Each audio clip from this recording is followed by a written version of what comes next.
부모님이 전세금 내주신다고 하는데 이거 그냥 받아도 되나요?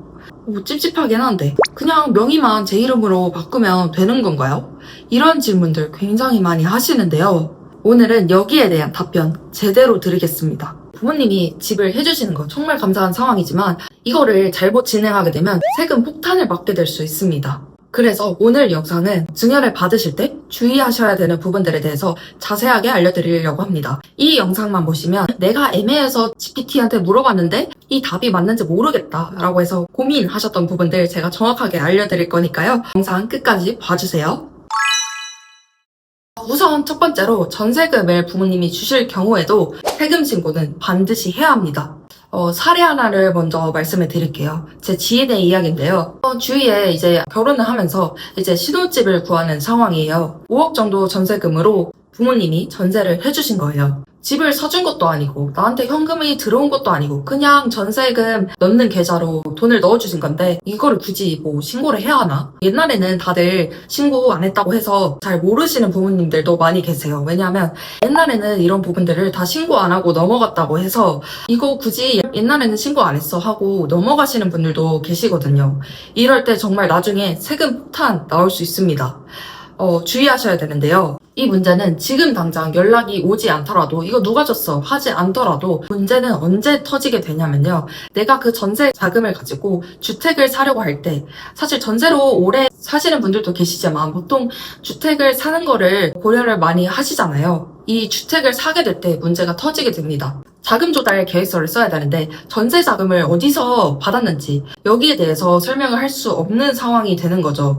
이 전세 자금이 100만 원, 1000만 원 하는 아주 작은 돈이 아니라 5억, 6억 이렇게 될 정도로 굉장히 큰 금액이다 보니까 자금 조달 계획서를 쓸 때 이제 소명을 해야 하는 상황이 되는 겁니다.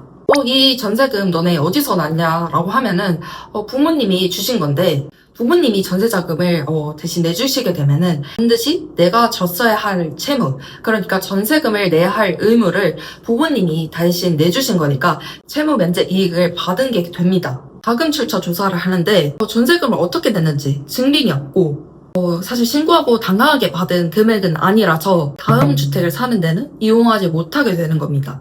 그래서 지금 당장 세금 안 낸다고 좋아할 게 아니라 다음 스텝까지도 생각을 해야 되는 거죠.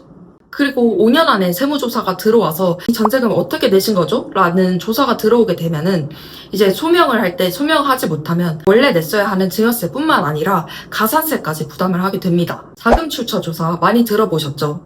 국세청이 AI로 자금이 이동한 것을 본다라는 말들도 뉴스들도 많이 보셨을 텐데요. 최근 국세청은 PCI 검사라는 시스템을 도입해서 자산 증가액과 신고 소득을 비교했을 때 재산이 과다하게 증가했으면 증여세 탈루 혐의가 있다고 봅니다.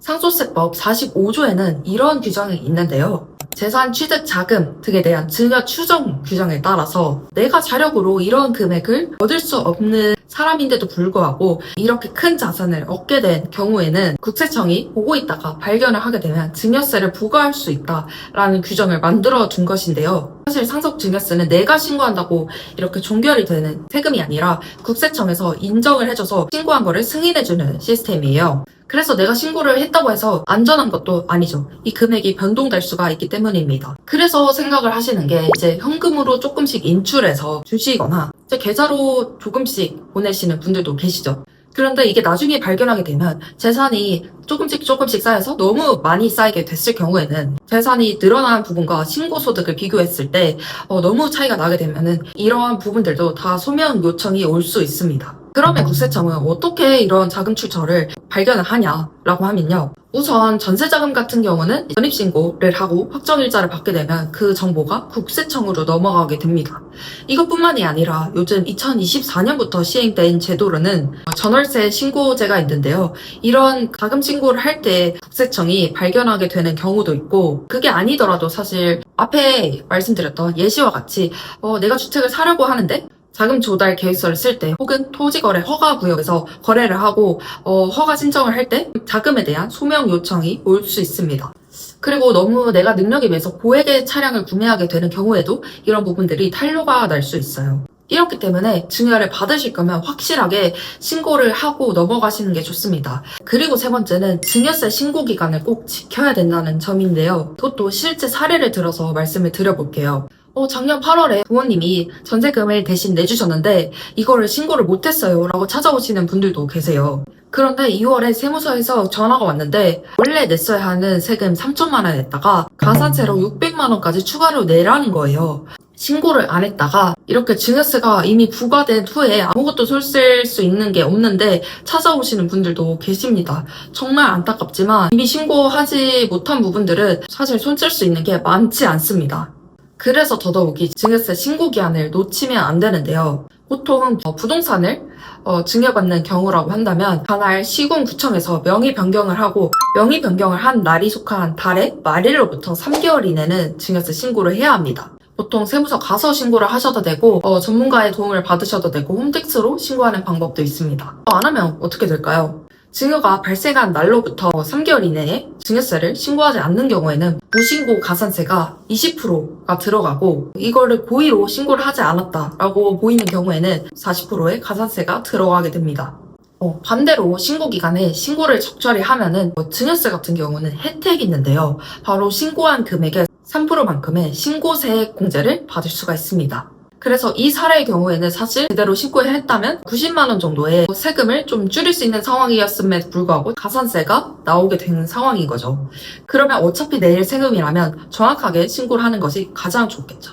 자, 오늘은 이렇게 해서 부모님이 집을 해주실 때, 전세금을 대신 내주실 때 주의해야 될 부분들에 대해서 말씀을 드려봤는데요. 우선 핵심만 정리를 다시 드리자면 첫 번째, 부모님이 전세금을 대신 내주실 때도 증여세 신고는 꼭 해야 합니다. 그리고 두 번째는 국세청이 자금 출처에 대해서 조사를 할 수 있는 방법들이 다각화되면서 증여세 신고는 증여를 받으셨다면 꼭 해야 되고요.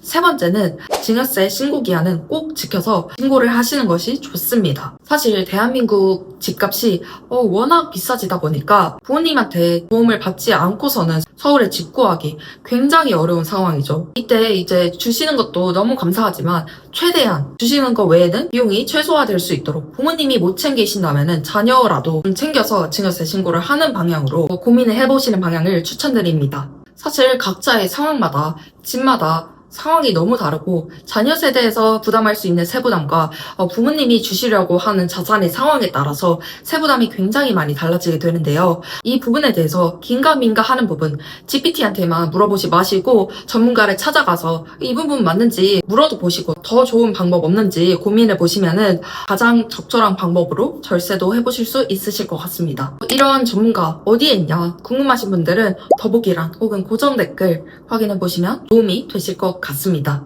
이번 영상도 도움이 되셨다면 좋아요와 구독 눌러주시고 저는 다음에도 비용은 최소화로 줄이면서 재테크 제대로 하는 꿀팁들에 대해서 다음 영상으로 다시 돌아오도록 하겠습니다. 이번 영상 봐주셔서 감사합니다.